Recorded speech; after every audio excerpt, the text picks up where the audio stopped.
ఇచ్చి మంచి ఉద్యోగాలతో వారిని ఆశీర్వదించునుగాక. మంచిది.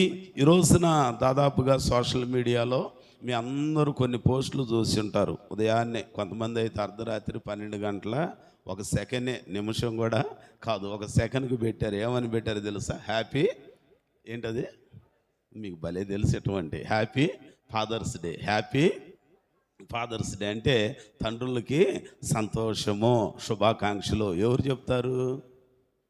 అమ్మాయిలు, అబ్బాయిలు, కొడుకులు, కూతుళ్ళు. నిజమే, నేను కూడా కొద్ది మాటలు చెప్పి ప్రార్థన చేస్తా. మనందరికీ తెలుసు, లోకంలో ఒక మంచి అనుభవం కలిగిన ఒక ఆయన రాస్తూ అంటాడు, పుత్రోత్సాహము తండ్రికి పుత్రుడు జన్మించక పుట్టదు, జనుల పుత్రుని కనుగొని పొగడగా కలుగును. అంటే నేను ఉదయాన్నే లేచి మా నాన్న ఏడిపిస్తా, కొంపలెమ్మటి తిరుగుతా, లేనిపోయిన తిప్పలు పెట్టి హ్యాపీ ఫాదర్స్ డే అని రాత్రి 12 గంటల 1 నిమిషానికి చెప్పాను అనుకో, ఆయనకి సంతోషం ఏమీ ఉండదు, ఆయనకు బాధే కానీ ఆనందం అనేది ఏమీ ఉండదు. అని నువ్వు పట్టుకుపోయినా బాగుండేదే అని అంటాడు. ఇంకొక ఆయన అయితే మంచి పని చేసినందుకు యోనాతాను అనే కొడుకును పట్టుకొని సౌలు అనే తండ్రి అంటాడు, ఒరేయ్ ఆగడగొట్టు దాని కొడుక అని అంటాడు. బైబిల్లో తిట్లు భలే విచిత్రంగా ఉంటాయి. ఆగడగొట్టు దాని కొడుక అని అంటాడు. ఎంత ఘోరంగా మాట్లాడతాడు కదండి. కానీ ఇంకొంతమంది అయితే, అయ్యా నాకన్నా ఎక్కువ ఆయుష్ దేవుడికి దయచేయాలని కోరుకునే వాళ్ళు కూడా ఉన్నారు. దీని అంతటి కారణం ఏంటనంటే, ఈ ఫాదర్స్ డే సందర్భంగా దేవుని వాక్యంలో మనం జ్ఞాపకం చేసుకుంటే, ప్రతి కుమారుడు, ప్రతి కుమార్తె కన్న తండ్రికి ఈరోజు శుభాకాంక్షలను తెలియజేస్తూ ఉంటారు. ఆ బిడ్డలను బట్టి తండ్రి లేదా తల్లి సంతోషించాలి, ఆనందించాలి. కుమారుడు కావచ్చు, కుమార్తె కావచ్చు, వాళ్ళు ఎవరైనా సరే వాళ్ళను బట్టి కన్న తండ్రికి ఆనందం కలగాలి, కన్న తండ్రికి సంతోషం కలగాలి. అంటే ఏం చెయ్యాలి? లోకంలో తండ్రి మాట విని తండ్రి చెప్పినట్టుగా చక్కగా చదువుకొని పెరిగి పెద్దవాళ్ళు అయితే ఆనందం అనేది కలుగుతూ ఉంటుంది. సోషల్ మీడియాలో చాలా చక్కగా నిన్న మొత్తానికి ఒక ఆయన, ఎవరో మన ప్రకాశం గారు అనుకుంటా, ఒక ఆయన పాట పెట్టాడు. ఏంటిది? గజల్ శ్రీను గారు పాడిన నాన్న గురించి చక్కని పాట పెట్టాడు. కాకపోతే ఇది ఆధ్యాత్మికమైన గ్రూప్ కాబట్టి వెంటనే నేను దాన్ని ప్రక్కన పెట్టేశా. ఏమండి అట్లాగనే అమ్మను గురించి పాట ఈ మధ్య ఒక అమ్మాయి ఇంతలో గ్లాసులు పెట్టుకొని పాడింది. అమ్మ పాడే జోలపాట. నిజమే, హార్ట్ టచింగ్ సాంగ్. నాకు కూడా చాలా బాగా ఇష్టం అనిపించింది. కానీ మన పని ఏదో, మనం ఎంతవరకు ఏది చేయాలో అదే చేయాలి కానీ ఇంకొకటి కాదు. చాలా ఉన్నాయి. ఏది ఏమైనా బిడ్డలను కన్న తల్లిదండ్రులు ఆ బిడ్డలను బట్టి ఆనందించాలి, ఆ బిడ్డలను బట్టి సంతోషించాలి. ఆ బిడ్డల యొక్క తీరుతెన్నులు చూచి, వారి విధి విధానాలు చూచి, వారి పరిస్థితులను చూచి కన్న వాళ్ళకి ఆనందము, సంతోషం అనేది కలగాలి. ఇప్పుడు ఆనందం, సంతోషం భౌతికంగా లోకంలో మనల్ని కన్న తండ్రికి కలిగినట్లుగానే మరి మనందరిని సృష్టించిన సృష్టికర్తకి మనందరం పిల్లలం అయ్యి ఉన్నాం. ఇప్పుడు మనం ఏం చేయాలి? మనలను సృష్టించిన మన తండ్రి అయిన దేవునికి ఆనందాన్ని కలుగు చేయాలి. దేవునికి స్తోత్రం. మనం ఈ రోజున సోషల్ మీడియాలో ఓ పోస్ట్ క్రియేట్ చేసి హ్యాపీ ఫాదర్స్ డే అని మన పరమ తండ్రికి పెట్టాల్సిన అవసరం కాదు. కానీ మన తీరుతెన్నులు చూస్తే, మనలను గురించి ఇతరులు సాక్ష్యం చెప్తుంటే, అందును బట్టి మన తండ్రి అయిన దేవుడు ఆనందించేవాడయ్యి ఉన్నాడు. ఈ పగటికాల సమయంలో ఈ ఫాదర్స్ డే సందర్భంగా నీవు నేను మనం అందరం గుర్తుపెట్టుకోవాల్సింది ఏంటనంటే, మనందరికి తండ్రి అయిన దేవుడు మనలను బట్టి సంతోషించునుగాక. ఆ దేవునికి సంతోషం కలిగించే పనులు దేవుడు మనకు అలవర్చునుగాక. ఇంతకీ ఆ తండ్రికి మనం సంతోషాన్ని పుట్టించాలంటే ఏం చేయాలి? ఏదైనా తోటలో దేవుడైన యెహోవా ఆదామును నిర్మించాడు, ఆదాముకు సాటి అయిన సహాయం చేశాడు.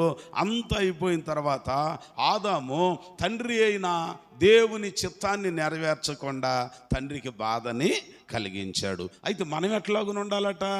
ఆయనకు ఆనందాన్ని పుట్టించేవారిగా ఉండాలి. ఆనందాన్ని పుట్టించాలని అంటే ఏం చేయాలి? ఉదాహరణకు పరిశుద్ధ గ్రంథంలో మనం జ్ఞాపకం చేసుకుంటే లూకాసు వార్త 15వ అధ్యాయము, లూకాసు వార్త 15వ అధ్యాయము 22వ వచనం చదువుకుందాం. 22. అయితే తన దాసులను చూచి ప్రశస్త వస్త్రములను త్వరగా తెచ్చి వీనికి కట్టి వీని చేతికి ఉంగరమును పెట్టి పాదములకు చెప్పులను తొడిగించుడి, క్రొవ్విన దూడను తెచ్చి వధించుడి, మనము తిని సంతోషపడుదుము. ఈయన కుమారుడు చనిపోయి మరలా బ్రతికెను, తప్పిపోయి దొరికినని చెప్పెను కనుక మనమందరము ఈ సమయంలో సంతోషించదము. చూసారా, ఇక్కడ సందర్భం ఏంటన్నానంటే, ఓ తండ్రికి ఇద్దరు కొడుకులు ఉన్నారు. ఇద్దరు కొడుకులలో పెద్ద ఆయనేమో చక్కగా తండ్రి మాట వింటున్నాడు, తండ్రి మాటకు లోబడి జీవితాన్ని కొనసాగిస్తున్నాడు. చిన్న కొడుకు ఏం చేశాడనంటే, ఓ రోజున తండ్రితో గొడవ పెట్టుకొని, నీ ఆస్తిలో వచ్చే వాటా నాకు ఇవ్వు త్వరగా. ఆయన అంటున్నాడంటారే, నేను కష్టపడి నీకోసం కూడబెట్టానురా, నేను ఎవరికి ఇస్తాను, ఉన్నది మీరే కదా, మీకే కదా అని అన్నాడంట. ఏంటి నువ్వు ఎప్పుడు చూసినా ఆ పావుల 10 రూపాయలు మూట కట్టి దాచిపెట్టమే, నాకు ఇస్తే వేలను లక్షలు చేస్తా, లక్షలను కోట్లు చేస్తా, అంతకంతకు నేను అభివృద్ధి చేస్తా. అయ్యా నీకు ఈడొచ్చింది కానీ రూపాయి విషయంలో వివరం రాలేదురా, నా మాట వినరా, లెక్కలు వేరు చేతలు వేరురా, మాటలు వేరు చేసే పనులు వేరురా. మాటలు చాలా మాయ మాటలు చెబుతారు, లోకంలో అంతా అతికినట్టే చెబుతారు, ప్రేమ ఒలకబోసినట్టే చెబుతారు, చివరికి నిన్ను అదో పాతాళానికి తొక్కుతారు. నీ మీద ఉన్నంత ప్రేమ ఎవరి మీద లేదు నాన్న అంటారు, నువ్వే నాకు ఇష్టం, నువ్వే నాకు ప్రాణం అంటారు, చివరికి నీ పేక కోసేస్తారని నా మాట వినరానంటే విన్నాడా? వినలేదంట. అప్పుడప్పుడు మనం కూడా చెబుతాం, అమ్మా ఇది వాక్య పద్ధతి, అయ్యా ఇది వాక్య పద్ధతి, ఎట్లా నడవండి, ఇట్లాగుని జీవించండి, ఇది చెయ్యండి, ఇది చేయమాకండి, వాక్యంలో ఉన్నది చెబుతున్నానంటే విన్నట్టే వింటాం, కానీ తీరా చూస్తే దానికి భిన్నంగా చేస్తాం. బాధ కలిగినప్పుడు అప్పుడు అర్థమైద్ది, అయ్యగారు చెప్పినట్టుగా వింటే ఎంత బాగుండు. ఎప్పుడంట? బాధ కలిగితే కానీ బోధ అంతుపట్టదంట కదా. కానీ వాక్యంలో చూస్తే ఇప్పుడు ఆ పెద్ద కుమారుడేమో తండ్రి మాటకు లోబడి చేస్తున్నాడు, చిన్న కుమారుడు ఓ రోజున గొడవ పెట్టుకొని, నీ ఆస్తిలో నాకు రావాల్సిన వాటా ఇచ్చేయి, అరే నా మాట వినరా, వినను ఇస్తావా, లేకపోతే ఇంటి గుట్టు వీధిలో పెట్టమంటావా, పంచాయతీ పెట్టమంటావా అన్నాడంట. నలుగురికి చెప్పి నేను ఇంకొకళ్ళ చేత ఎట్ట చెప్పించుకుంటా అని సరే అని చెప్పి తన ఆస్తిలో తనకు రావలసిన భాగం చిన్న కుమారునికి తీసి ఇచ్చాడు. మనందరికి తెలిసిందే ఇది. ఈ 15వ అధ్యాయం లూకాసు వార్తలో 3 విషయాలు ఉంటాయి. మొదటిది తప్పిపోయిన గొర్రె, రెండవది తప్పిపోయిన జార విడుచుకున్న నాణ్యం, మూడవది తప్పిపోయిన కుమారుడు. వాక్యంలో మనం చూస్తే మొత్తానికి ఆ భాగం తీసుకొని అతడు ఎక్కడికి వెళ్ళాడో తెలుసా? దూరదేశమునికి వెళ్ళాడంట. ఎక్కడికి వెళ్ళాడండి? దూరదేశమునకు. మధ్యకాలంలో కొంతమందిని చూస్తూ ఉంటాం, బాప్తిస్మం పొందేదాకా బాగానే ఉంటాం, బాప్తిస్మం పొందిన తర్వాత దూరదేశానికి వెళ్ళిపోతాం. అర్థమవుతుందా? నిజమే, నీ డ్యూటీ అటువంటిదే, నీ పనులు అటువంటివే, నీ వ్యాపారం అటువంటిదే, కానీ సైతాను ఉచ్చు కూడా అలాంటిదే. నేను దూరం చేస్తుంది. దేనికి దూరం చేస్తుంది? సంఘానికి దూరం చేస్తుంది, సహవాసానికి దూరం చేస్తుంది, పరిశుద్ధతకు దూరం చేస్తుంది, పవిత్రమైన వాక్యపు మాటలు వినటానికి దూరం చేస్తుంది. దూరం అయితే మనకు ప్రమాదం. లోకానికి దూరం కావాలి, దేవునికి చేరువ కావాలి. దేవుని దయకు దూరం కాకూడదు, దేవుని కృపకు దూరం కాకూడదు, దేవునికి దగ్గరగా ఉండాలి. వాక్యంలో మనం చూస్తే అతడంట ఆస్తిని తీసుకొని దూరదేశమునకు వెళ్ళిపోయిన తర్వాత ఏం చేశాడు? దుర్వ్యాపారము చేస్తా ఆస్తి అంతా పాడు చేసుకున్నాడు. వేశ్యలు తన ఆస్తిని తినివేశారు. దుర్వ్యాపారము, వేశ్యలు, అల్లరితో కూడిన వ్యవహారాలు అన్నిటితో ఆస్తి అంతా అయిపోయింది. దగ్గర ఉన్నాడా? దూరంలో ఉన్నాడు. ఇప్పుడు అదంతా అయిపోయాక ఏదో అంటారు, మూలిగే నక్క మీద తాటికాయ పడ్డది అన్నట్టుగా అక్కడ ఆ దేశంలో కరువు వచ్చింది. ఏమైందంటండి? కరువు వచ్చింది. అప్పుడప్పుడు మనకు కూడా ఇలాగనే ఉంటాయి. కానీ దేవుల్లో ఉంటేనేమో ఆ శ్రమలలో, అపాయాలలో తప్పించుకునే ఉపాయాన్ని చూస్తాడు. దాదాపుగా పోయిన నెల 25వ తారీఖు ఎంత అపాయం అనంటే మూలిగా నక్కలాగున్నాం. స్కూళ్ళు ఓపెన్ అవుతున్నాయా, కాలేజీలు ఓపెన్ అవుతున్నాయా, పిల్లలకు యూనిఫారాలు కావాలా, బుక్స్ కావాలా, నోట్స్ కావాలా, అన్నీ కావాలా. ఈలోగా పోయిన నెల 25వ తారీఖున మూలిగా నక్క మీద నా మీద పడితే మీ అందరికి బరువు అయిందే. చూడండి, అంత మాత్రాన మనం దేవునికి దూరం అవుతామా, పరిచర్యకు దూరం అవుతామా? దూరం కాకూడదు. దేవుల్లో ఉంటే దేవుడే మనకు మేలు చేస్తాడు. దేవునికి స్తోత్రం, హల్లెలూయా. కష్టం వచ్చింది, నష్టం వచ్చింది, ఏదో అయ్యిద్ది అనుకోకూడదు. ఫ్రాన్సిస్ వాళ్ళ ఇంట్లో మనం జ్ఞాపకం చేసుకున్నాం. యాకోబుకు మంత్రం లేదు, ఇశ్రాయేలుకు ఏం లేదు. శకునాలు చూస్తున్నారా, అంతరాలు చూస్తున్నారా? వద్దు, మనకొద్దు. యాకోబుకు మంత్రం లేదు, ఇశ్రాయేలుకు శకునం లేదు. ఏది జరిగినా దేవుని చిత్తమే. దేవునికి స్తోత్రం. అంతా నా మేలుకే, ఆరాధన యేసుకే, అంతా నా మేలుకే, స్తుతించుట మంచిది. దేవునికి స్తోత్రం. కాబట్టి ఈయన కూడా దూరదేశం వెళ్ళిపోయి ఆస్తి అంతా పాడు చేసుకున్నాడు, వేశ్యలతో తినివేయబడింది. ఆ దేశములో కరువు వచ్చిన తర్వాత ఎవరో చెప్పారంట, అరే ఫలానా రైతు దగ్గర పని చేస్తే కాస్త పట్టెడు అన్నం పెడుతున్నాడంట అని అంటారు. సరే వెళదాం పద అని చెప్పి వెళ్ళి పని కుదిరించుకున్నాడు. ఏంటి పని అని అంటే, ఉదయం నుంచి సాయంకాలం దాకా నా పందుల మందలు మేపుకొని రావాలి. ఏంటి అయ్యి? పందుల మందలు. సరే బాబు, కాస్త అన్నం పెట్టాయా, చాలా రోజులైందయ్యా తినక, బాబా ఒక ముద్ద పెట్టాయా అని అంటున్నాడు. పొరపాటును కూడా తిన్న తర్వాత నా మందని నన్ను వదిలిపెట్టి వెళ్ళిపోతామేమో, కుదరదు. మరి ఏం చేద్దామనంటే, ఇదిగో నువ్వు చేయాల్సిన పని ఏంటనంటే, మొదట నా పని చెయ్యి, తర్వాత నేను నీకు కావాల్సింది పెడతా. వెళ్ళాడంట, పందులు మేపుతున్నాడు. ఆ పందులు మధ్యాహ్నం పూట ఆ పొట్టు తింటా ఉంటే, తవుడు కాస్త బియ్యపు రసనం అవి కలిసింది తింటా ఉంటే, ఆకలికి తట్టుకోలేక ఏదో ఒకటి లేదన్నా తిందాం అనుకుని దగ్గరికి వెళితే మూతి పెట్టి పొడి చేసిన అంట. కానీ అది కూడా ఈయన తినటానికి అవకాశం ఎంత హీనమేండి, ఎంత ఘోరమేండి. తండ్రికి దూరం అయితే ఎట్లాగనే ఉంటుంది. భౌతికమైన తండ్రికైనా, దేవుని పరమ తండ్రికైనా మనం దూరం అయితే ఎట్లాగనే ఉంటుంది. నిన్ను గన్న తండ్రి లోకానికి చెడ్డవాడేమో కానీ నీ పట్ల మంచివాడే. దేవునికి స్తోత్రం. నిన్ను గన్న తల్లి లోకానికి కఠినాత్మురాలేమో కానీ నీకు మాత్రం కఠినాత్మురాలు కాదు. నీ కఠినాత్మురాలు అయితే నవమాసాలు ఎట్ట మోసేది? ఏ వీళ్ళ టైంలో డొక్కలు పట్టేసేటట్లుగా వాంతుల బాధ నాకు వద్దని ఏ చిన్న నువ్వులు ఉండ తింటేనో, ఏ బెళ్ళేసుకుంటేనో దెబ్బ రక్తం ముద్దగా ఉన్నాను కారిపోయేవాడి దరిద్రం పోయేది. దేవునికి స్తోత్రం. గుర్తుపెట్టుకోవాలి, తల్లిని కానీ తండ్రిని కానీ ఓ మాట అనేటప్పుడు నిజంగా ఆ బాధ ఎట్లా ఉంటుందో జ్ఞాపకానికి తెచ్చుకోవాలి. ఇప్పుడు ఈయన కూడా అంట ఆ పందులు మేసే పొట్టు కూడా దొరకపోయేసరికి ఇక అప్పుడు వచ్చింది ఆయనకి. ఏమొచ్చింది? బుద్ధి వచ్చినప్పుడు 15వ అధ్యాయంలో 17వ వచనంలో ఆయన అంటున్నాడు ఒక చక్కని మాట. లూకా సువార్త 15వ అధ్యాయం 17వ వచనం ఏమంటున్నాడు?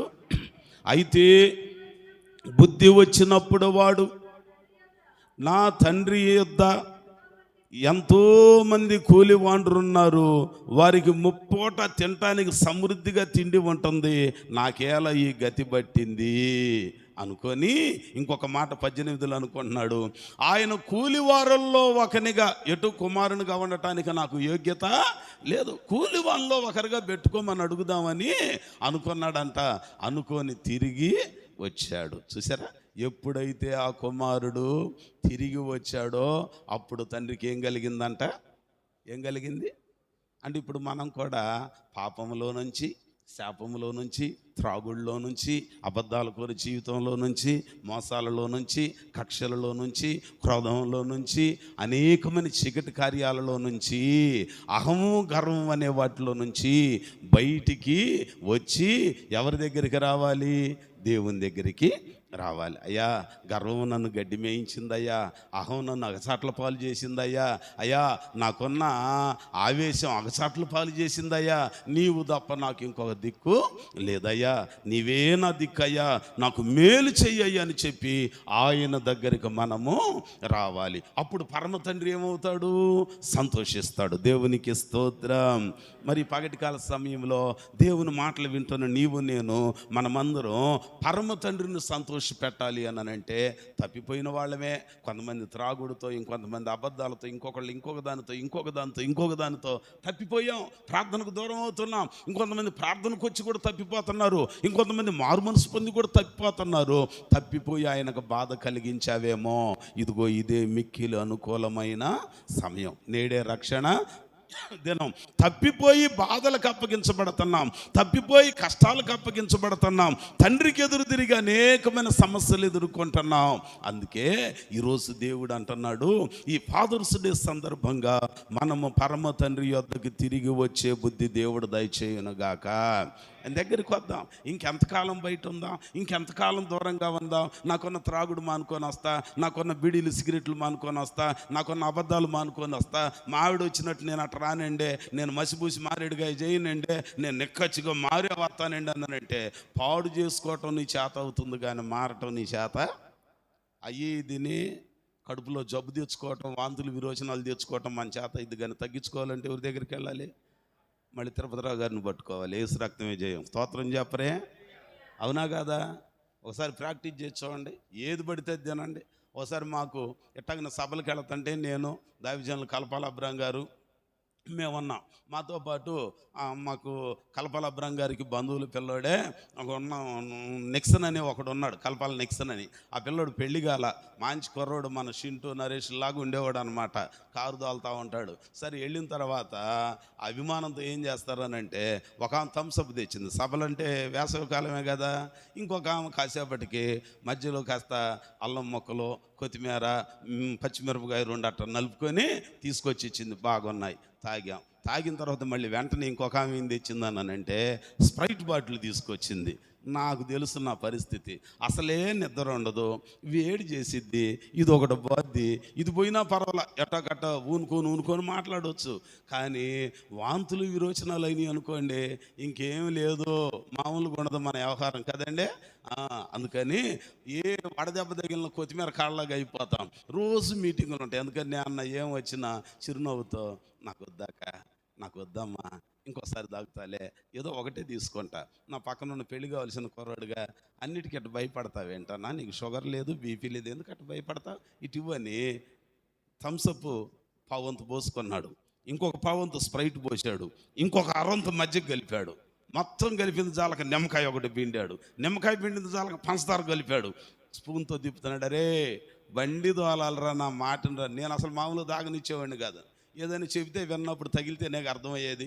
వాడికి ఏదో ఒకటి వాంతులు విరోచనాలు అయితే బండి ఏం ఆగదుగా నేను ఉన్నానుగా అని చెప్పి, సరే నీ ఆనందం నేను ఎందుకు కాదనాలి అని చెప్పి ఊరుకున్నా. 7:30 రాత్రి 7:30 ఆ టైంలో పిండుకున్నాడా. ఇంత గ్లాసులు 2 తీసుకొని తాగుతానే అన్నాడు. 3వ గ్లాసు తెచ్చారు, తాగాడు. తాగిన తర్వాత సాయంత్రం కోడి మాంసం కొబ్బరి అన్నం తిన్నాడు. 5 కిలోమీటర్ల బండి స్టార్ట్ అయింది. బండి ఆపాడు. ఏంట్రా అన్న, లోపల ఏదో తేడాగా ఉందన్నాడు. నేను చెప్పానా నీకు తేడా వచ్చిద్దని? ఎట్టగట్ట వచ్చాడు, మళ్ళీ ఎక్కాడు. మళ్ళీ 3 కిలోమీటర్లు వెళ్ళగానే నా వల్ల కావట్లేదు, మళ్ళీ తేడా అన్నాడు. 4వసారి ఏకంగా తేడా కాదు, కళ్ళు డేలా పడిపోతున్నాయి, ఎట్టేస్తున్నాడు. రే చెబితే వినాలిరా, చెబితే వినాలి. ఎంత నీ ఆయుష్ ఎంత, నీ బలం ఎంత, దేవుడిచ్చేది కాపాడుకోవాలి. దొరికింది కదా అని చెప్పి ఫ్రీగా వస్తే ఫెనాయిల్ కూడా తాగితే లేనిపోయిన తిప్పలు ఎట్టాగనే వస్తాయి. నీకు వస్తే పర్వాలా. ఒక దైవ సేవకుడు ఉన్నాడు, ప్రతిరోజు ఆయన మీటింగ్కి వెళ్ళాలి, ఆయనకు డ్రైవింగ్ రాదు. నువ్వు మూలన పడితే పని ఆగిపోద్ది. ఎవరి ద్వారా ఆగిపోద్ది పని?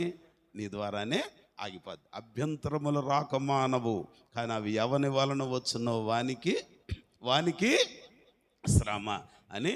పడుకో, సీట్లో పడుకోరా, గొప్పోడు, పెళ్లి కావాల్సినట్టు పడుకో అని చెప్పి నేను తీసుకొచ్చి వెంటనే మనకు తెలిసిన ఆర్ఎంపీ డాక్టర్ గారి దగ్గర పెడితే తెల్లారి 8:30-9 కోలుకున్నాడు. జాగ్రత్త, కొంతమంది చెబితే ఎనరు, అప్పుడు సుఖమే ఉంటుంది.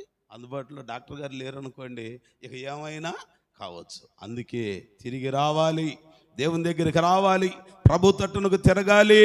బుద్ధి వచ్చినప్పుడు వాడు తండ్రి యొద్దకు వచ్చి ఇంకొకటి ఒప్పుకోలు, అయ్యా నీ కుమారుణ్ణి అనిపించుకోవటానికి యోగ్యత లేదు. కనీసం నీ కూలి వారిలో ఒకనిగానైనా నన్ను ఆ తగ్గింపు కావాలండి, ఆ ఒప్పుకోలు కావాలండి. ఈ పగటి కాల సమయంలో దేవునిని మనం సంతోషపెట్టేవారిగా, ఒకప్పుడు మనం అందరం దూరస్తులమే, ఒకప్పుడు మనం అందరం పాపులమే, కానీ మనలను బట్టి ఇప్పుడు ఆయనకు సంతోషం కలగాలి. ఈ ఫాదర్స్ డే సందర్భంగా పరమ తండ్రికి సంతోషం కలగాలి. భౌతికంగా ఉన్న తల్లిదండ్రులు కూడా నిన్ను బట్టి ఆనందిస్తారు. ఇప్పుడు ఆ పని ఆయన కలగాలి అని అంటే మనం ఏం చేయాలి? ఆయన దగ్గరికి తిరిగి రావాలి. దూరంగా ఉన్నావా? అవి అలవాట్లు మానుకొని వద్దాం అనుకుంటున్నావా? అలవాటు చేసుకోవటం మన చేత అవుతుంది, మానుకోవటం మన చేత కాదు. అంచేత నువ్వు బాగుపడాలని అంటే ఇదిగో ఇక్కడికి రావాలి, ఆలయములోనికి రావాలి, దేవుని సన్నిధానంలోనికి రావాలి, ప్రభు పాదాల దగ్గరికి రావాలి. నువ్వు ఎంత ఘోర పాపివైనా, ఎలాంటి వాడవైనా, ఏ స్థితిలో ఉన్నవాడవైనా, క్రూరుడవైనా, కడకు నరహంతకుడువైనా, అబద్ధికుడువైనా, దొంగవైనా, వేశ్యవైనా, వ్యభిచారివైనా, ఆయన దగ్గరికి వస్తే ఆయన బ్రతుకును మారుస్తాడు. దేవునికి స్తోత్రం. అందుకే నేను మీకు ఎప్పుడు చెబుతా, మీరు ఎలాంటి వాళ్ళైనా ముందు ఎక్కడికి రావాలి? ప్రార్థనకి రావాలి. అందుకే దైవజనుడు పాట రాస్తూ పాడుతూ అంటాడు, నీ దయ నుండి దూరము కాగా ప్రేమతో పిలచి పలుకరించితివే, నీ దయ నుండి దూరము కాగా ప్రేమతో పిలచి పలుకరించితివే, కృపయే నాకు ప్రాకారము గల ఆశ్రయపురమాయెను, కృపయే నాకు ప్రాకారము గల ఆశ్రయపురమాయెను, నీ కృప వీడి క్షణమైన నేనెలా మనగలను, నా జీవితాన కురిసెనే నీ కృపామృతం, నా చువకు మధురాతి మధురం, నీ నామగానామృతం, నా జీవితాన చెనే నీ కృపామృతం, నా చువకు మధురాతి మధురం, నీ నామగానామృతం, నీ కృపతోనే అనుక్షణం తృప్తి పొందేదను, నీ కృపతోనే అనుక్షణం తృప్తి పొందేదను, నా జీవితాన కురిసెనే నీ కృపామృతం. హల్లెలూయా. మనం ఆయనకు దూరమైనప్పుడట ఆయన ప్రేమతో పిలిచి మనల్ని పలకరించాడు. తప్పిపోయాడుగా, తప్పిపోయిన ఆయన ఆస్తి అంతా పాడు చేశాడు, పరువు తీశాడు, అనేక మంది చెప్పుకున్నారు. ఇదిగో ఈయన ఇన్ని నీతులు చెబుతాడు కానీ కొడుకు చెప్పుకోలేకపోయాడండి. కొంతమంది అయితే ఆ కొడుకుని అనరు, ఏమంటారు తెలుసా? మా వాడు మంచోడే, ఆయన పట్టిన పలానోడి పిల్లోడే మా వాడిని జడగొట్టాడని అంటారు. ఏంటంటండి, వీడు మంచోడేనంట. ఇప్పుడుకి తల్లి ఒప్పుకోదు. ఒక ఆమె అంటుంది, మా అబ్బాయిని బలి అల్లరి చేస్తున్నారంట. అల్లరి చేయటం ఏంటి? ఆడు కొంపలెమ్మడి తిరుగుతున్నాడని 100 మంది నీకు చెబుతుంటే, నీ మేలుగోరు నీకు చెబితే అల్లరి చేస్తున్నాడు అంటున్నావా? పెద్ద మనిషి ఒక మంచి సలహా ఇస్తే అల్లరి చేస్తున్నాడు అంటున్నావా? చివరికి గుండెల్లో గుణపం దిగితే కానీ వాళ్ళకి తెలియదు. దేవునికి స్తోత్రం.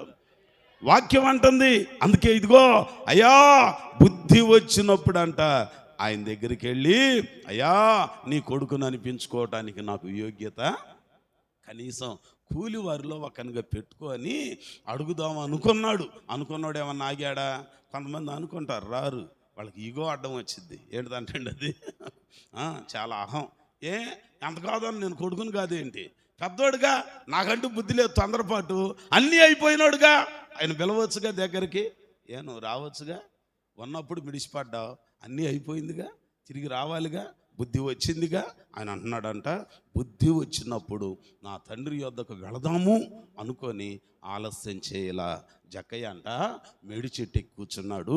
ప్రభువారు వచ్చి చూచి అంటున్నాడు, జక్కయ్య త్వరగా దిగు, నేడు నేను నీ ఎంట ఉండవలసినది. వాయిదాలు వేశాడా, ఆలస్యం చేశాడా? ఆ లూకా సువార్త 19వ అధ్యాయం అంటాడు, అతడు త్వరగా దిగి సంతోషంతో ఆయనని. బా, ఎంత బాగుంటుంది ఆ సెంటెన్స్. బైబిల్ గ్రంథమే అండి. పాటల పుస్తకం లాగనో, ఈనాడు పత్రిక లాగనో, సాక్షి పత్రిక లాగనో, లేకపోతే ఎండమూరి వీరేంద్రనాథ్ గారి నవల్లాగా చదివితే మనకు అర్థం కాదు, కానీ మనసు పెట్టి దానిని చదివితే మనసు మార్చిద్ది. దేవునికి స్తోత్రం అని అన్నాడంట.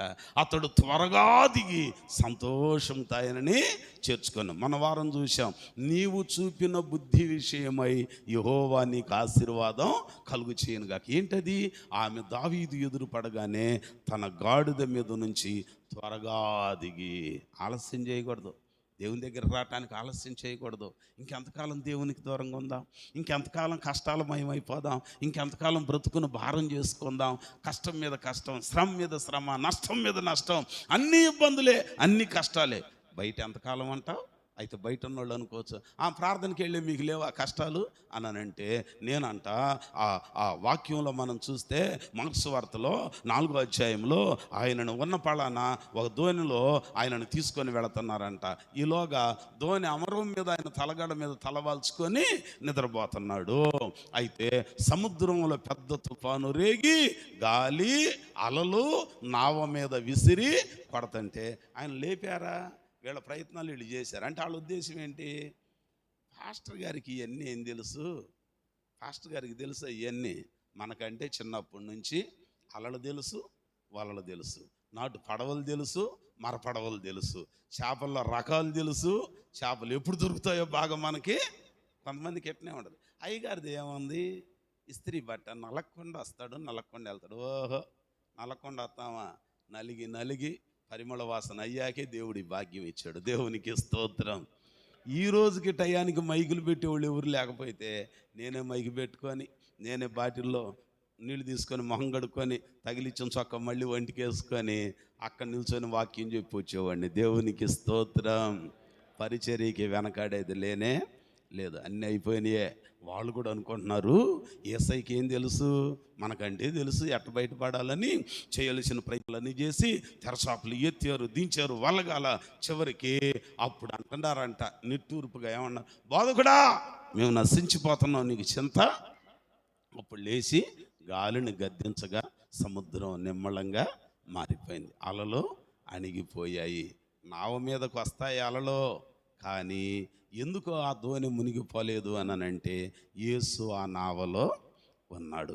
లోకంలో ఉన్న వాళ్ళకి కష్టాలు వస్తాయి బ్రదరు, ప్రభువుని నమ్ముకొని నీకు కూడా వస్తాయి, నాకు కూడా వస్తాయి, మనందరికీ వస్తాయి. ఆ పడవలేం మునిగిపోతాయి, మన పడవలేం మునిగిపోవు. కారణం, నడిపించే నావికుడు మన ప్రభు అయిన యేసయ్య మనతో ఉంటాడు. దేవునికి స్తోత్రం చెప్పండి.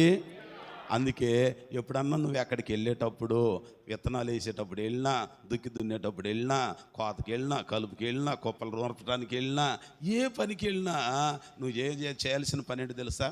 ప్రభువా నీ సన్నిధి నాతో కూడా పంపించు, నీవు నాతో కూడా. అసలు ప్రార్థన చేసుకోమయ్యా, అంత అడావుడి. ఇప్పుడు కొంతమందికి ఈ వారం గుర్తు వచ్చిందనుకో, చెప్పులో కాలు పెట్టి, అమ్మ అసలు అయ్యగారు చెప్పాడు, అమ్మాయి తాళం వేసావా? తాళం తీస్తే లేట్ అయిద్దేమో, లాగా ఇక్కడే నిల్చొని ఒక కాలేమో చెప్పులో ఉంటుంది, ఇంకొక కాలేమో బయట ఉంటుంది, కుక్క చెప్పు పక్కింటి దగ్గర ఎక్కడో వేసిద్ది. ఇక మనసులో ప్రార్థన చేస్తాం, ప్రభువా అయ్యగారు ఆదివారం చెప్పాడు, అయ్యా ఇంకా బుక్కుని వెళ్తున్నా, ఏమన్నా జరగరాదు జరిగి చచ్చిపోతానేమో, చచ్చిపోతే లేనిపోయింది భూమి మీద నూకలు పుచ్చిపోతాయేమో, అందుకని నన్ను బతికించయ్యా. నన్ను దేనికి ప్రార్థన? బతికించమని, నీవు నాతో కూడా రమ్మనాలి. దేవునికి స్తోత్రం. మోషే భక్తుడు అన్నాడంట, ఎల్లవయ్యా మోషే అని అంటున్నాడు. నేను వెళ్ళను. ఏంటబ్బాయి అంత అడ్డంగా మాట్లాడతావు? నీవు నాతో కూడా వస్తే తప్ప అడుగు తీసి అడుగు. ఎప్పుడని చెప్పాము మనం? ఎక్కడికన్నా వెళ్ళాలనంటే, ప్రభువా వెళ్ళమంటావా వద్దంటవా? నువ్వు రాకపోతే నేను వెళ్ళనాయా?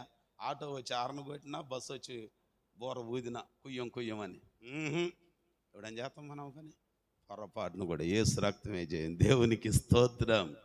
ప్రార్థనతో ప్రారంభించాలి, ప్రార్థనతో ముగించాలి. ఆయన సన్నిధి మనతో ఉండాలి.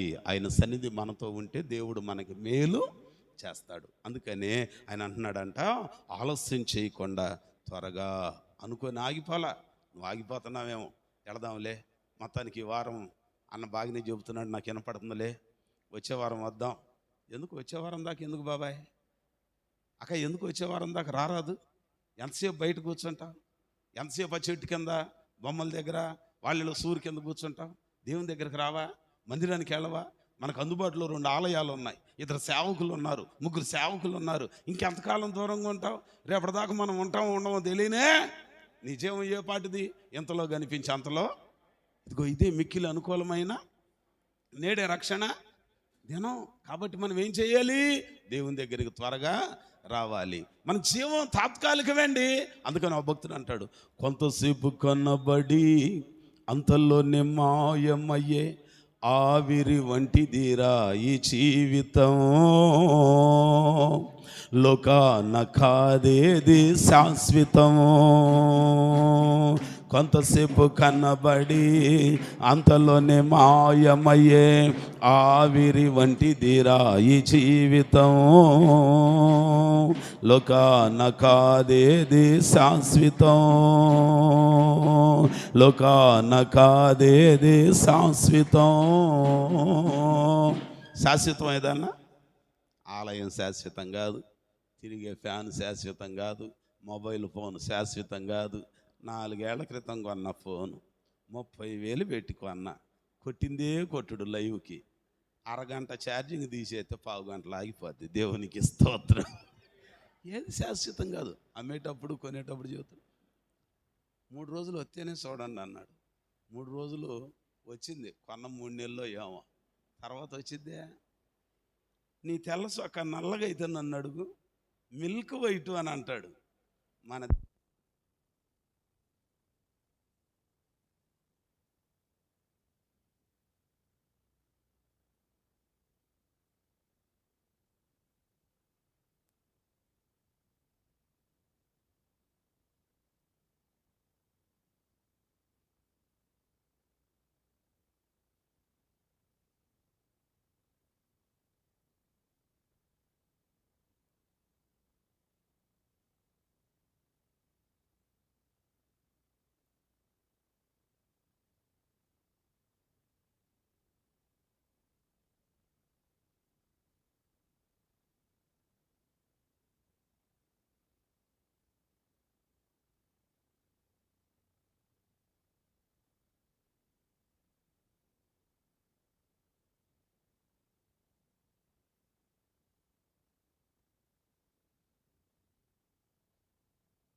ఇదిగో ఈయన నా ప్రియకుమారుడు, ఈయన నా ప్రియకుమారుడు, ఈయన యందు నేను ఆనందించుచున్నాను. ఎవరి గురించి చెప్తున్నాడు? ఆకాశం నుండి వచ్చాను. ఎవరి గురించి? యేసయ్యను గురించి. యేసయ్య అంట బాప్తిస్మం ఇచ్చి యోహాను యోర్దాను నదిలో బాప్తిస్మం ఇస్తుంటే ఏం చేశారు? ఆయన వచ్చి బాప్తిస్మము ఇస్తున్నాడు, నీళ్ళల్లో బాప్తిస్మం. ఈలోగా యేసయ్య వచ్చాడు. ఆయన అంటున్నాడంటయ్యా, నేను నీకు బాప్తిస్మం ఇటువంటయ్యా, నువ్వు నీళ్ళల్లోనూ పరిశుద్ధాత్మలో అగ్నిలోను బాప్తిస్మము, కాబట్టి నేను ఇవ్వలేనయ్యా నీకు అనంటే ఆయన అంటాడు, నీతి యావత్తు ఎలాగున కానివ్వు. ఎందుకు బాప్తిస్మం? ఎందుకు బాప్తిసం?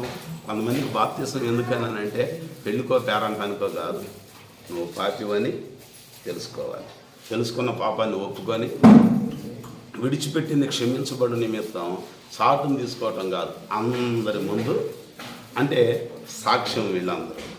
రెండవది, అందరి ముందు నువ్వు చేసావనుకో వెంటనే మన వాళ్ళు ఏమైనా తక్కువ వాళ్ళ వాటిల్లో బైబిల్ వేసుకొస్తారు, కానీ ముట్టికాయలు పడవటం ఏమైనా ఆపుతారు. గబుక్కునే ఏమన్నా అన్నారనుకో, మరి కొంచెం పంచదార ఇవ్వా, కొట్టు తీయలా, ఇంకా నవీన్ ఏమైందో ఇంకా తీయలా, కొట్టు పంచదార ఇవ్వు, టీ పెట్టుకున్నాం, తల తగిలిపోతుంది.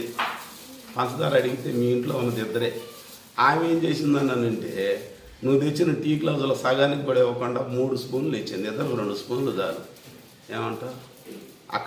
అక్కడంటే ఏ గోళ ఉండదు, అసలు దేవుడే చూసుకుంటాడు. పక్కకు వచ్చి అమ్మాయి ప్రార్థనకి వెళ్ళిద్ది, కానీ కట్టినా కాదు కంపనా కాదమ్మా, ఎంగిలి చేత అసలు దాని దగ్గరికి ఎట్టి వెళ్ళావు, ఎంగిలి చేత కాకిని కూడా దాల్దైతే, అరే ప్రార్థనకి వెళితే నీకు ఇవ్వాలే, మణుగులు ఇవ్వాలే, ఏమంటే కదండి.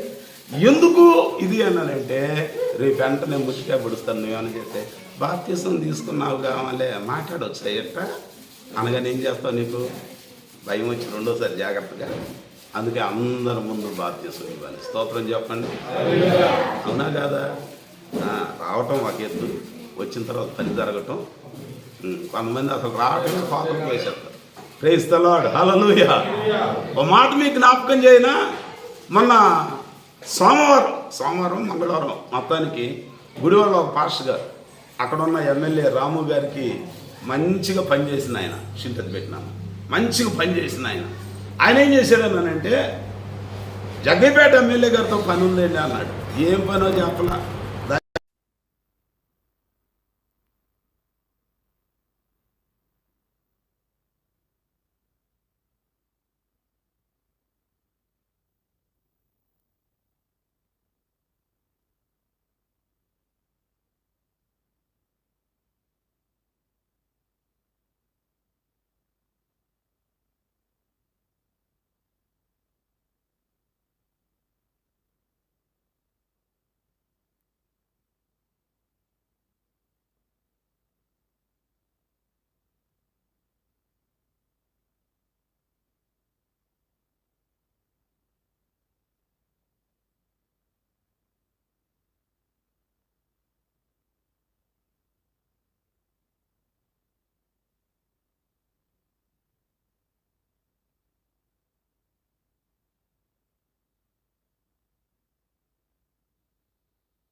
ఇట్లాగ చెప్పలేదుగా మీరు, అయితే అవ్వచ్చు కాకపోతే కాకపోవచ్చు అన్నారు కానీ అని అంటే మన వల్ల కానిది బడాయికి మాట్లాడటానికి దేవుని చిత్తం కాదు. వెళ్ళేటప్పుడు చెప్తున్నాడు, చూడటానికి ఆ రాము బ్రదర్ అట్లా ఉన్నాడు కానీ ఇంట్లోకి వెళ్ళిపోయి ఆయన తీసుకొచ్చి మాట్లాడిచ్చాడే. దేవునికి స్తోత్రం. మన జీవితంలో ఎప్పుడు దేవుడు గొప్ప కార్యం చేయాలని అంటే రావటం కాదు, వచ్చిన తర్వాత పని జరగాలి. తండ్రి దగ్గర తిరిగి వస్తే సంతోషమే, కానీ వచ్చిన మనం పాపాన్ని ఒప్పుకొని విడిచిపెట్టి బాప్తిస్మం తీసుకుంటే అందును బట్టి తండ్రి అయిన దేవుడు ఏం చేస్తాడంట? ఏం చేస్తాడు? మరి ఈరోజు హ్యాపీ ఫాదర్స్ డే అని చెప్పే తల్లులు, తండ్రులు, అన్నలు, అక్కలు, చెల్లెళ్ళు, తమ్ముళ్ళు, దేవునికి మీ ద్వారా సంతోషం దుఃఖం తెలుసు. ఏంటంటే మేము కానుకిస్తే గుడికి కిటికీ ఇచ్చాం, కిటికీకి సొవ్వ ఇచ్చాం, సొవ్వకు బొందు ఇచ్చాం, గంట ఇచ్చాం, గంటకు తాడు ఇచ్చాం, ఫ్యాన్ ఇచ్చాం, ఫ్యాన్కు వైర్ ఇచ్చాం. ఇవి కాదు, ఇవన్నీ మానక అవి మానద్దు. మళ్ళీ వాటిని మానక దీనిని చేయాలి. ఏం చేయాలి? బాప్తిస్మం. యేసయ్య బాప్తిస్మం తీసుకున్నాడు, వెంటనే స్వరం, ఇదిగో ఈయన నా ప్రియ కుమారుడు. చాలామంది కుమారులు ఉన్నారు, కానీ ప్రియమైన కుమారుడు ఇద్దరు కొడుకులే, కానీ తల్లికి ఒకటి ఉంటాడు ఇష్టమైనడు. ఆడేవాడు తెలిసండి, పని చేసేవాడు కాదు. మీరు గమనించండి, మళ్ళీ లేని పని తిట్టుకోమాకండి. ఆ తల్లులు ఏంటో కానండి, పని చేసేవాడికి పెట్టరండి దాచిపెట్టి, పని చేయకుండా తిరిగి వస్తాడే. పని చేసేవాడికి ఏం మజ్జిగ నీళ్ళు పోతాడు, పని చేయనోడికి ఏం గడ్డ పెరుగు. స్తోత్రం చెప్పరండి మీరు. నిజమే, నిజమేనండి. మీకు తెలిసిన మీరు చెప్పరు, చెబితే మళ్ళీ మీ ఇళ్ళల్లో తేడా వచ్చింది. నిజమే, ఇది నిజమే. ఒకళ్ళు అంటారు దానికేమో 3000 రూపాయలు ప్రాక, నాకేమో ఇదే అన్నది. ఇద్దరు అక్క చెల్లెళ్ళే, ఎవరో కాదులే, పక్కింట్లోనే మాకు. అసలే మళ్ళీ లైవ్ పెట్టాడు మన ఇంటికి, ఇందాకంటే తీసేసాడుగా.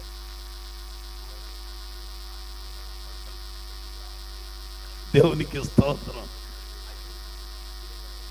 సరే, మొత్తానికి ఏంటమ్మాయి గొడవ ఏంటి, గుడికి రాకుండా ఏంటమ్మాయి అన్నానంటే, ఇక ఇంట్లో బకెట్లు ఎత్తేస్తున్నారు, బిల్లులు ఎత్తేస్తున్నారు, క్రిస్మస్ 25వ తారీఖు ఆరాధన టైము, భోజనాలు ఉన్నాయి.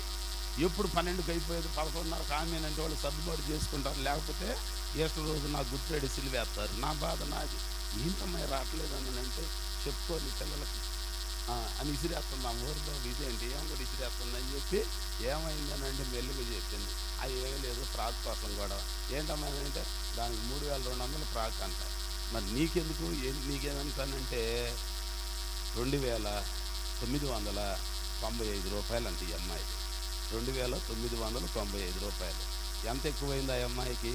205 రూపాయలు ఎక్కువైంది. 205 రూపాయలకి దాన్ని ఇంగిలి పాలు తాగావే, కొద్దిగా అడ్జస్ట్ అవ్వలేకపోయావా? లేదు, నువ్వు తినేది 4 మొక్కలు దానికి పెడితే అది సైజు పెరిగిపోయితే ఆ ఫ్రాక్ కూడా నీకే కదా, నీకు తెస్తానా అనగానే మొత్తానికి అట్టాకట్ట నవ్వించి గుడికి తీసుకెళ్ళాం. దేవునికి స్తోత్రం. ఉండాలి, తెలివి ఉండాలి పెద్దానికి మనం అట్లాగినా. అందుకని ప్రియ కుమారుడు ఏమంటుంది తెలుసా? ఏం చేసినా ఇంట్లో పని అంతా చేసేది నేను కానీ బాబాయ్, అదంటేనే ఆమెకి ఇష్టం. ఎవరికి? వాళ్ళ అమ్మకి. ప్రియ కుమార్తె, ప్రియ కుమారుడు కదండి. కానీ దేవుని వాక్యం అంటుంది మనమందరం దేవుని పిల్లలవే, కానీ దేవునికి ప్రియమైన పిల్లలు ఎవరు అనంటే పాపాలు ఒప్పుకొని విడిచిపెట్టిన వాళ్ళే కాదు, బాప్తిస్మము తీసుకున్న వాళ్ళు. బాప్తిస్మం. కాబట్టి ఆలస్యం చేయమాకండి. నేను ఏదో వరకు ఒకదంపుడు మాటలు చెప్పట్లా. బాప్తిసానికి వారాలు వర్జాలు అవసరం లేదు, తిథులు నక్షత్రాలు అవసరం లేదు, కాలాలు గడియలు ఏం అవసరం లేదు. ఎప్పుడు దేవుడు నిన్ను సంధించేటప్పుడు బాప్తిసానికి సిద్ధము కావాలి. అపొస్తలుల కార్యాలు 8వ అధ్యాయంలో 39వ వచనంలో చూసుకుంటే నపుంసకుడు ఫిలిప్పు, ఇద్దరు నీళ్ళు వచ్చినాయి, రథం దిగాడు అన్నాడంట, ఇగో నీళ్లు. బాప్తిసం ఇవ్వటానికి ఇంకా ఏమన్నా ఆటంకమా అన్నానంట. ఆయన అన్నాడంట, నీళ్లలోనికి ఇద్దరు దిగారు. ఆ ఫిలిప్పు భక్తుడు నపుంసకునికి బాప్తిసం ఇచ్చాడు. తర్వాత నపుంసకుడు సంతోషంతో వెళ్ళాను, ఫిలిప్పు తన త్రోవన ఇంటికి వెళ్ళాను. బాప్తిస్మం పొందితే నీకు సంతోషం, పరలోకంలో కూడా సంతోషం. కాబట్టి 3 విషయాలే మీకు జ్ఞాపకం చేశారు. 2 చెబుతున్నా. 1, తప్పిపోయిన కుమారుడు తిరిగి వస్తే సంతోషం, వచ్చిన మనం ఒప్పుకుంటే సంతోషం. 2వది, ఒప్పుకున్న మనం మారు మనసు పొందిన మనం బాప్తిస్మం పొందితే దేవునికి తండ్రికి సంతోషం. లాస్ట్ అండ్ ఫైనల్ వర్డ్ ఏంటో తెలుసా? ఈ మాట చదవండి, ఇక ప్రార్థన చేస్తాం. మీకు వివరించిన దాని గురించి మీకు అర్థమైపోద్ది. సమూయేలు గ్రంథం మొదటి గ్రంథము 15వ అధ్యాయము 22వ వచనం చూద్దాం. 22వ వచనం. సమూయేలు తాను సెలవిచ్చిన ఆజ్ఞను ఒకడు గైకొనుట వలన యెహోవా సంతోషించున్నట్లు ఒకడు దహన బలులను అర్పించుట వలన ఆయన సంతోషించున. అంటే ఆలోచించండి, దేవునికి సంతోషం ఏంటన్నానంట? ఒకడు ఆజ్ఞను గైకొనుటయే. మీరు బహుగా ఫలించుట వలన నా తండ్రి సంతోషించును. ఆజ్ఞని గైకొనాలి. గైకొంటున్నావా? బాప్తిస్మం పొందే మంచిదే. బాప్తిస్మం పొంది నువ్వేం చేయాలి? ప్రతి ఆదివారం దేవుని సన్నిధిలో కనపడాలి. కనబడి నువ్వేం చేయాలి? ఆయనను ఆరాధించాలి. ఆరాధించిన నువ్వేం చేయాలి? వాక్యం చదవాలి, వాక్యం వినాలి. ఆ బెరయ సంఘస్థులలాగా వాక్యం పౌలు భక్తులు చెప్తుంటే గ్రంథాలు తెరిచి అట్లాగున్నదో లేదో అని ఏం చేశారంట? వాళ్ళు పరిశోధించారు, పరిశీలించారంట. అందుకే మనం దేవుని దగ్గరికి వచ్చేటప్పుడు ఏం పట్టుకొని రావాలి? దేవుడు అంటే ఎవరు? సిలువ. మెళ్ళ నిండి సిలువ. ఎవరు? బంగారు సిలువ అంటున్నారు. గుడి మీద ఉన్న సిలువ. ఎవరు దేవుడు అంటే? బొమ్మ కాదు, వాక్యమే. ఆది యందు ఓం అని అంటాడు. మాట, శబ్దం, సౌండ్. ఇది ఆది యందు వాక్యమే.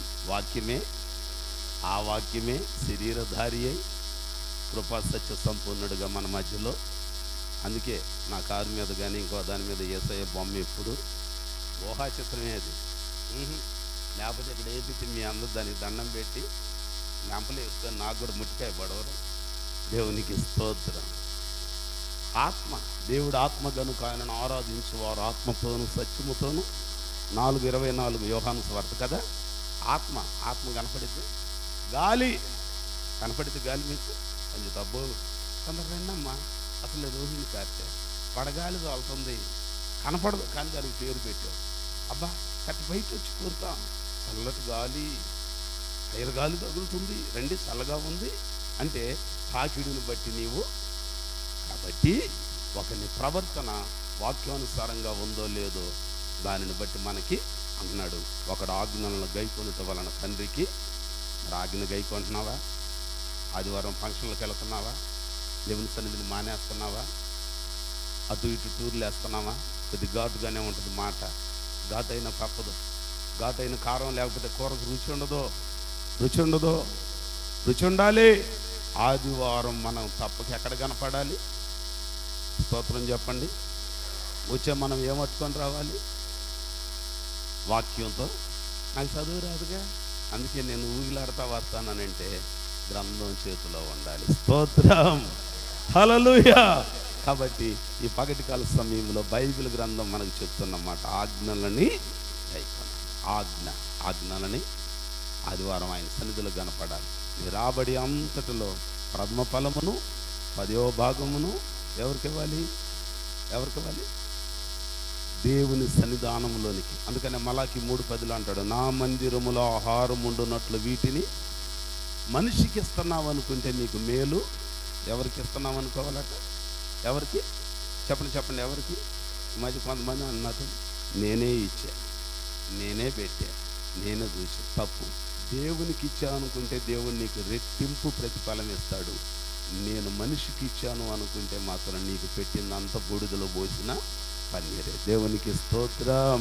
3 విషయాలు. 1, తండ్రి యొద్దకు తిరిగి వస్తే సంతోషం. వచ్చిన మనం బాప్తిస్మం తీసుకుంటే సంతోషం. బాప్తిస్మం తీసుకున్న మనం ఆజ్ఞల ప్రకారం నడిస్తే 3 మొక్కలు. 3 మొక్కల బోధ మీకు చేసే మీ మదిలో మొలిపించుకుంటారో లేకపోతే తొలిపించుకుంటారో ఇక మీ ఇష్టం. ఈ ఫాదర్స్ డే సందర్భంగా మన ఫాదర్ పరలోకమందున్న మన పరమ తండ్రికి సంతోషం కలగటానికి ఈ 3 పద్ధతులు చొప్పున నడుద్దాం. దేవుడు ఆ రీతిగా ఈ జీవితాన్ని మనకిచ్చి తండ్రి అయిన దేవునికి ఆనందాన్ని కలిగించే వారిగా స్థిరపరచునుగాక. ప్రభు ఈ మాటలు మన వినికిడిలో ఫలింప చేయునుగాక.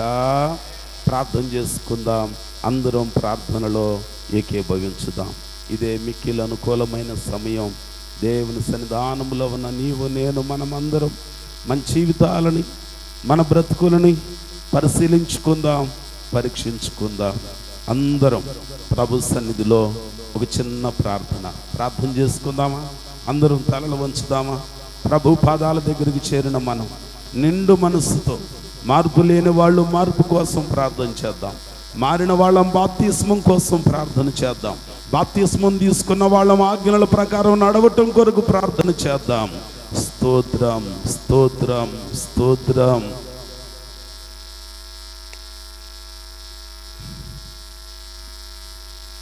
నా యేసయ్యా నీ నామమెంతో ఘనమైనది, కొనియాడదగినది.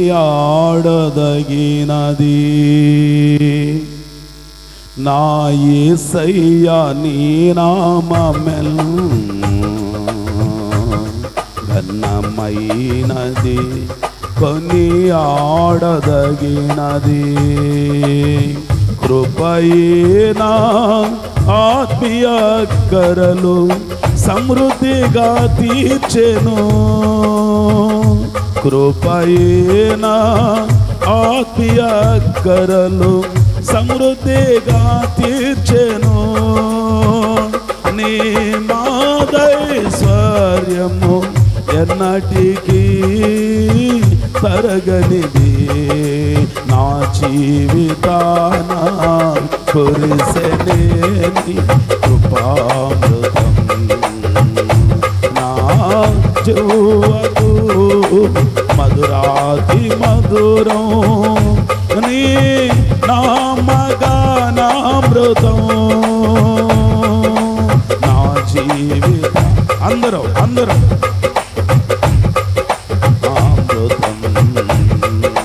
నా జీవకు మధురాతి మధురం నీ నామగానామృతం. నీ సన్నిధిని నివసించు నాకు ఏ అపాయము దరి చేరనివ్వవు. నీ సన్నిధిని నివసించు నాకు ఏ అపాయం దరి చేరనివ్వవు. కృపయేనా అడుగులు స్థిరపరచి బండపై నిలిపెను. కృపయేనా అడుగులు స్థిరపరచి బండపై నిలిపెను. నీ ఔన్నత్యమును తలంచుచు స్తుతించెదను. నా జీవితాన కురిసెనే. చప్పట్లు కొడుతూ నా జీవకు మధురాతి మధురం నీ నామగానామృతం. నా జీవితాన కురిసెనేని కృపామృతం. నా జీవితాన అందరం చెప్దాం. కృపామృతం.